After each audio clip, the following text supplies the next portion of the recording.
Kinumpirma ni Senador Ronald Bato de la Rosa na isa siya sa may akda ng 3 draft resolutions na layong ibasura ang impeachment case laban kay Vice President Sara Duterte.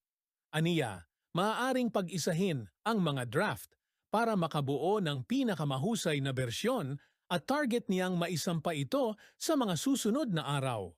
Ngunit binigyang diin ni Manila Representative Joel Chua na magiging unconstitutional kung ibabasura ng Senado ang impeachment ng walang paglilitis dahil tungkulin ng Senado sa ilalim ng konstitusyon ang magsagawa ng trial.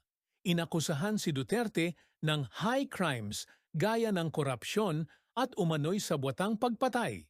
Itinanggi niya ang mga paratang.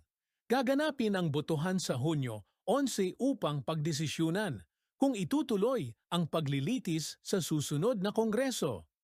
Sang-ayon ka ba na dapat pa ring ituloy ang impeachment trial ni VP Sara Duterte kahit may mga mungkahing resolusyon para ito ay ibasura? Bakit oo o bakit hindi? Salamat sa panonood. Huwag kalimutang i-like, i-share at mag-follow.